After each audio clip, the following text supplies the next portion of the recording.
Hello and welcome back to Spirit of Nature Art and episode 2 of our Curious Birds Altered Lapbook.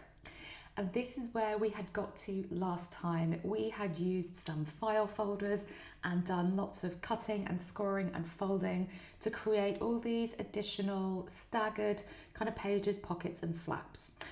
We also created the spine and the closure as well. So if you missed the last episode, please do go back to have a look at that. But for now, it's time to start decorating. So I want to use tea dye paper as the kind of main backdrop through this because it just kind of seems to go quite well with all those kind of curious birds. So I've dipped into my stash of tea dye paper here and just pulled out a piece that has got some nice interest on it. And I'm going to work on this little tuck spot I've created here. So the first thing I'm going to do is just to cover it with that tea dye paper. So I have already inked it, and the inks I am using are Distress Oxides, and I'm using Vintage Photo, and I'm using ground Esspresso. So I'll use those all the way through the project. So I'm just using my HiTack Glue just to glue the tea dye paper down onto that piece of card and then cutting around it. So that means I can get a nice accurate cut around that little, well, whatever that bit is there that I'm cutting out right now. I don't know what you'd call that. It's not a tab, it's the opposite, isn't it? Anyway, using my little scissors to get in all those little nooks and crannies, and I now have that piece of card that is ready for us to ink and start to decorate. Now there is a purpose for this tuck spot. It's because there's this additional score line already on this piece of file folder, which means that that flap is going to be a bit kind of extra flappy, and I don't want that. So I'm purposely putting this tuck spot there to almost act like a splint, so that page doesn't flap and fold where I don't want it to. So in order to do that, I am using quite wide double-sided tape here so that it's kind of covers and sticks down over that fold. So that's why I put that bit of double-sided tape on there. We'll use that later to stick that down to kind of secure that page in place.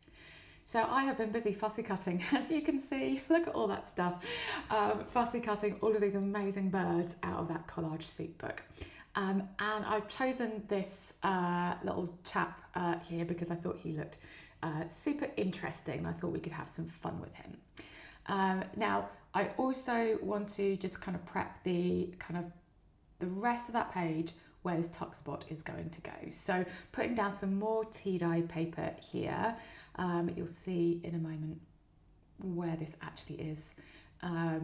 So it's just getting us ready and prepared to be able to stick down our tuck spot when we're ready. Here we go. So it's going to go like this with our, I guess, is that a raven or a crow, some kind of corvid, and just adding a little bit of extra background detail here. That's a Paper Artsy Minis stamp, just a little bit of script, and just getting that stamped on with the Vintage Photo before we adhere the pocket so that we can have it peeking out from underneath it. I also wanted to get a little bit of detail onto that tea dye background so that we can start collaging onto it. So this is a Ledger Script stamp, I think, from Stamps Away. Again, just using that Vintage Photo. And now thinking about what I can do to make my my gentleman corvid a little bit unique. So he's fantastic as he is already, but I want to start adding in some extra details, settling him onto the page, and just really starting to bring him to life. So I've got a whole stack of bits and pieces here. The ones on the left-hand side are digitals. I think Tracy Fox, I think number strips. The pot that is in the middle there is my own handmade Currator snippets using the Tim Holtz stamp set. I've just stamped the whole stamp onto a whole load of different cardstock and trimmed them out. And as you can see, I wanted to make the bowler hat feel a little bit more kind of interactive. So I thought it would be fun to make it look like there was a little something sticking out from the band on his hat. So I've just used my scalpel to create a little slit in that picture there, so that I can tuck one of those Tracy Fox number strips into it. So it looks like there's like a ticket or something coming out of it. So just sliding in one of those number strips and sticking that down. Ta-da! So there we go, already starting to look a little bit more jaunty. You know, I love the images in the Collage Soup book, but I just love adapting them even more. So again, playing around with some collage here, picking out some of those Currator snippets and just starting to add that more detail, that more uniqueness to the page. And remember, with all of these things, whether it's digitals or the stamps that we're using, we don't have to use the whole thing. We can cut them out. So that's you know, half a Tracy Fox number snippet there. I'm cutting out a part of one of those Currator snippet stamps there, and just creating a little badge for our gentleman's coat. That's where it ends up there.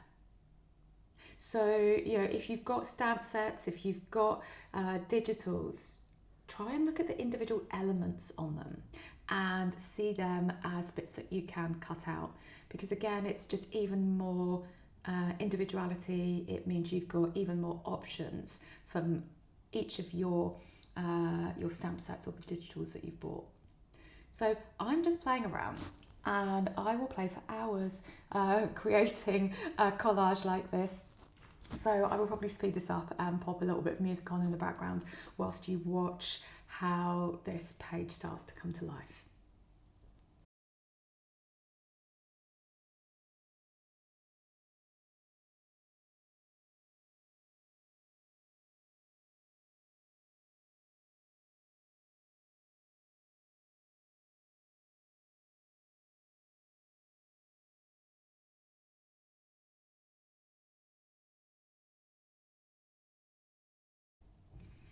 And I was trying to look at how I could help him pop off that page even more, and I thought I'd quite like to use some dictionary pages just to add just something a little bit more.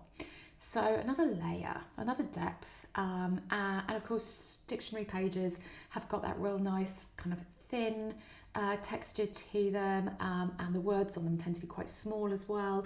So it's just adding that extra little bit of detail. So I'm just playing around with putting that paper behind him and tearing around it and just seeing how we can have those little tiny bits peeking out just to help him to pop off the page a little bit more, and also to add an element that we can continue to use throughout the whole book.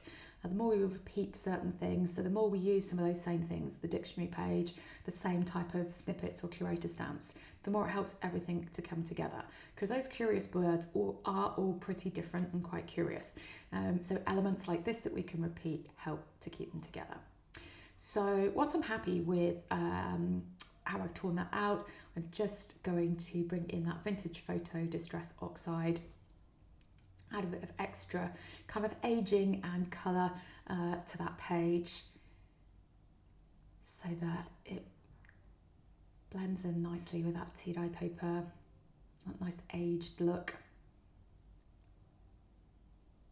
And just, I like to create my collage pieces off the page.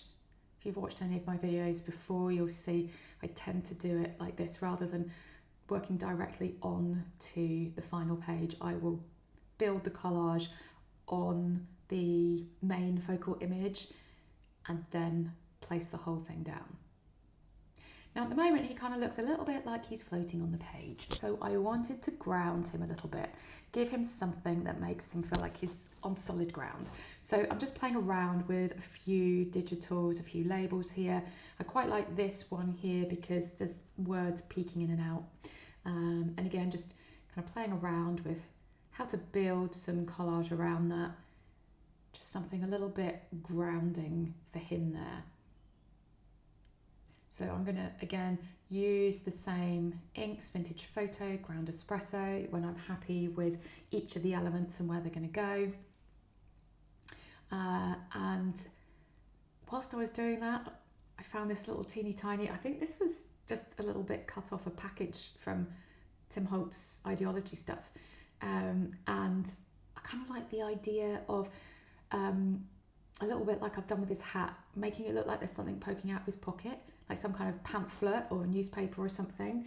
So again, I'm just using the same inks to distress that, and I'm going to do the same thing I did with this hat. I'm going to get my scalpel and I'm going to follow along that line of the pocket, excuse my head, so that I can create a slit that I can then tuck that piece in if I can find it. Lost it now, there it is.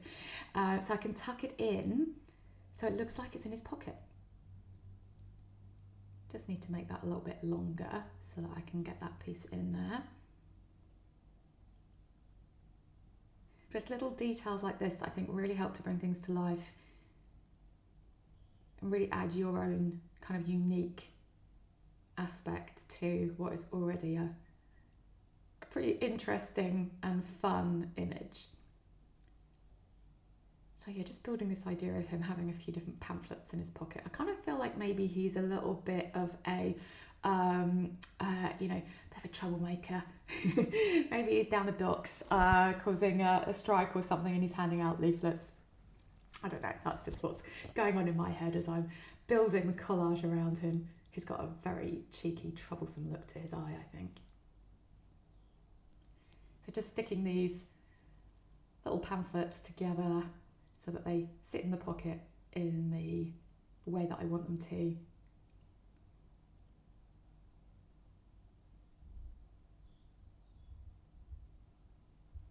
And I think the beauty, this is why I like having a lot of things that are already fussy cut out, because I didn't have that idea beforehand. It was only as I kind of sat down and had him in front of me that I started to get those ideas, and that often comes through just rummaging through the bits that I've got around me. So that can just create that inspiration. So yeah, just inking up these extra bits here and sticking him down. Still continuing to build that collage piece off the main page, but constantly taking it back to see how it will fit. I felt he needed something kind of behind that back foot so he didn't kind of fall backwards. Don't quite know why, but sometimes it's about the balance, isn't it? Just need things on the page to balance everything out. So just using my HiTack glue there now, I am ready to stick him down. You'll see I've also put a little kind of cluster up the top there, a couple more of those little digitals that I was playing with along the way. A few last little details. Just adding things where I feel the page needs that balance. I'm happy with that. I think that that is feeling quite exciting about how the rest of the whole book can start to come together. And I want to just bring that dictionary page into the other side of the page there as well. I kind of want to make it really obvious that there's a tuck spot there. So popping some of that dictionary paper that I've kind of inked and aged again down onto the page, and then using double-sided tape, and of course that extra wide piece that we put on the back there, I know it will make the pocket smaller, but it's going to add more sturdiness to that part of the page where there's that that kind of pre-score in it from the file folder. I'm just adding on some HiTack glue on top of that sticky tape just to give me some wiggle room as I stick it down.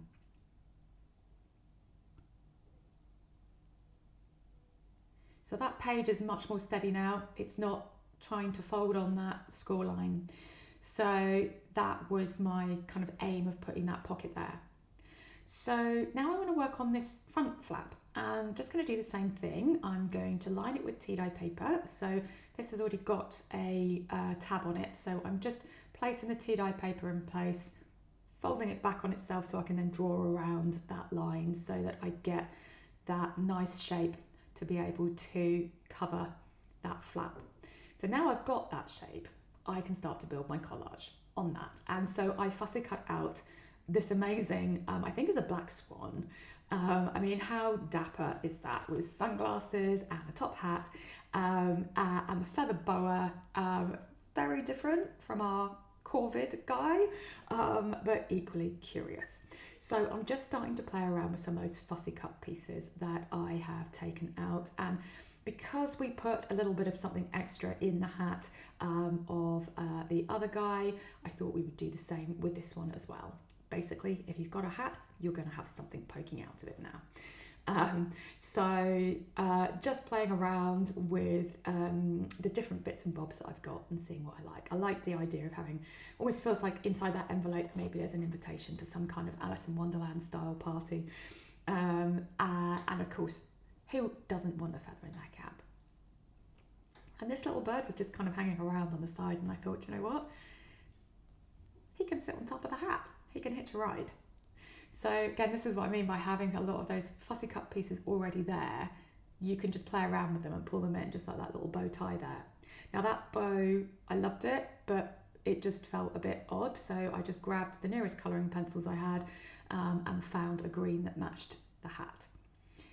So now starting to bring in some of those other elements from the other page, the dictionary page, adding just a little bit of something poking out from behind our swan, just like we did with the other guy.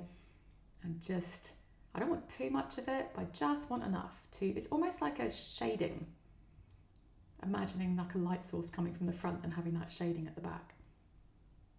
I'm just starting to see how this page is going to come together. So I have used my distress inks on the dictionary paper, same as the previous page. I'm using the same stamp on the background. And now just starting to build this collage. So sticking together all our little extra elements that we've popped in the top hat there. I like to glue in this way because it means I've already got the thing in place before I add the glue, and I'm only gluing the bit that I need to be glued so I don't end up with glue all over the place. And it just means I know it's in the place that I want it to be in.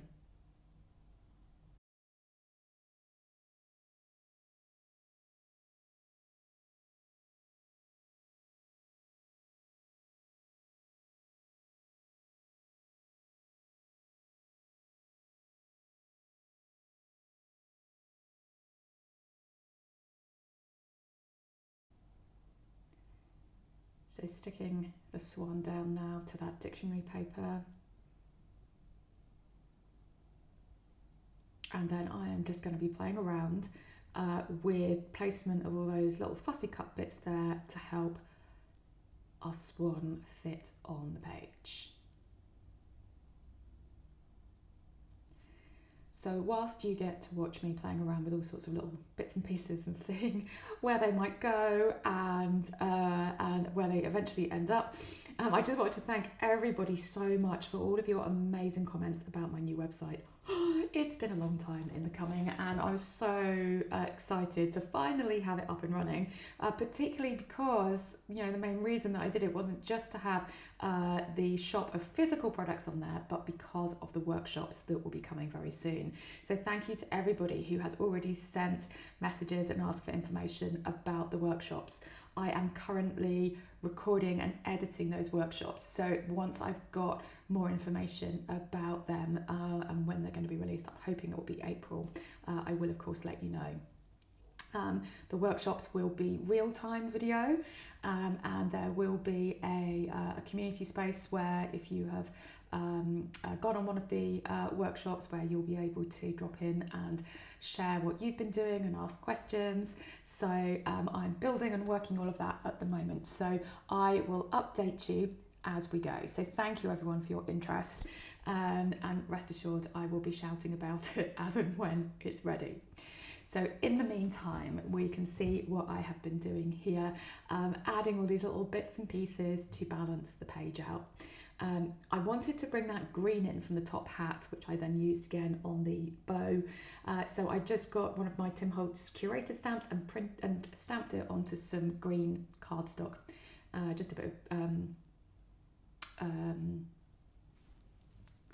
scrapbook paper, that's the word I'm thinking of, that had different colour greens on it, just so that I could bring that element in across the page, so we will have it kind of follows through from where the top hat is. So just creating this little cluster down the bottom here, and a Currator snippet, a couple of snippets, and that little butterfly that I found as I was going through my fussy cuts, and adding that in to that very bottom corner there. And here we go, our final page with our swan in the book with its partner. So I've replicated that with the other swan that was on that page, and I've also replicated, I found another gentleman corvid and created a similar pocket on the other side as well. So I shall look forward to catching up with you next time, where we continue our progress on the Curious Birds.